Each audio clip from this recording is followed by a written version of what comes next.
നമുക്ക് എറണാകുളം വരെ ഒന്ന് പോയാലോ? പെട്ടെന്നെടുത്ത തീരുമാനം കേട്ടോ. അപ്പോൾ പെട്ടെന്ന് തന്നെ പോകാമെന്ന് വിചാരിച്ച്. എന്തെങ്കിലും മനസ്സ് വിചാരിച്ച് അപ്പം തന്നെ പോകണമെന്നാണല്ലോ. രാവിലെ വീട്ടിൽ നിന്ന് ഇറങ്ങിയിട്ടുണ്ടായിരുന്നു കേട്ടോ. പോകുന്ന വഴിക്ക് പെട്രോൾ പമ്പിൽ നിർത്തിയിട്ടാട്ടോ പോയത്. എപ്പോഴും വാഷ്റൂമിൽ പോകണമല്ലോ. ഒരു 9 മണി ആയപ്പോൾ തന്നെ എറണാകുളത്ത് എത്തിയിട്ടുണ്ടായിരുന്നേ. രാവിലെ വീട്ടിൽ നിന്ന് കഴിക്കാത്തതുകൊണ്ട് ഭയങ്കര വിശപ്പായിരുന്നേ. അങ്ങനെ തൊട്ടടുത്ത കടയിൽ കയറിയിട്ട് മസാല ദോശയും പൊറോട്ടയും അങ്ങനെയൊക്കെ സാധനങ്ങളൊക്കെ കഴിച്ചു കേട്ടോ. എനിക്ക് പൊറോട്ട പറ്റാത്തതുകൊണ്ട് ഞാൻ മസാല ദോശ കേട്ടോ വാങ്ങിച്ച് കഴിച്ചത്. ഞാനിക്കാണെങ്കിൽ ഇവിടെ എത്തിയപ്പോഴത്തേക്ക് ചെറുതായിട്ടൊരു പനിയും ചുമയും ആയി കേട്ടോ. ഫുഡൊക്കെ കഴിച്ചിട്ട് നമ്മൾ ലുലു മാളിൽ പോയിട്ടോ. അവിടെ പോയി ഒരുങ്ങി. അവിടുത്തെ ബാത്റൂം ഉണ്ട്, നമുക്കൊന്ന് ഒരുങ്ങണമല്ലോ.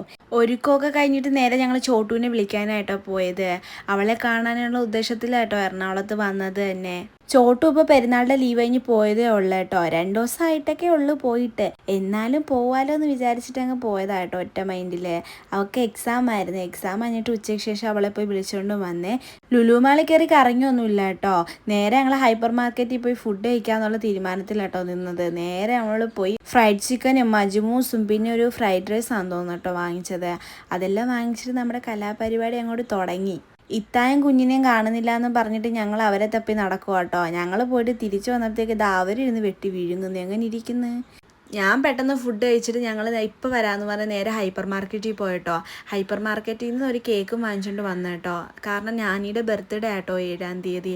അപ്പോൾ അതിന് ചെറുതായിട്ട് ഇപ്പോഴേ ഒരു സർപ്രൈസ് കൊടുത്ത് അവളെ ഞെട്ടിപ്പിക്കാനായിരുന്നു കേട്ടോ. നേരെ ഞങ്ങൾ സർപ്രൈസ് എടുക്കാനായിട്ട് പോയി. അവളൊരു പ്രതീക്ഷ ഉണ്ടായിരുന്നെന്ന് തോന്നുന്നു കേട്ടോ. അത്ര വലിയ എക്സ്പ്രഷനൊന്നും എനിക്ക് കാണാൻ കഴിഞ്ഞില്ല അവളുടെ മുഖത്ത്. പിന്നെ കേക്കിൻ്റെ ഒരു സംഭവം പറ്റി അറിയാതെ കയ്യിൽ നിന്നൊന്നും സ്ലിപ്പായി പോയിട്ടോ. കേക്കിൻ്റെ ഒരു ഭാഗം ദാണ്ട് ഇങ്ങനെ ആയിപ്പോയി. എന്നാലും സാരമില്ല, നമുക്ക് കേക്ക് തിന്നാൽ പോരെ. ആ ചോട്ടുവിൻ്റെ കയ്യിരിക്കുന്ന ആ ഒരു മാംഗോൻ്റെ ഒരു ഇതാട്ടോ, പാൽ കേക്കാട്ടോ. സെറ്റായിരുന്നു കേട്ടോ. അടിപൊളി ടേസ്റ്റ് ആയിരുന്നേ.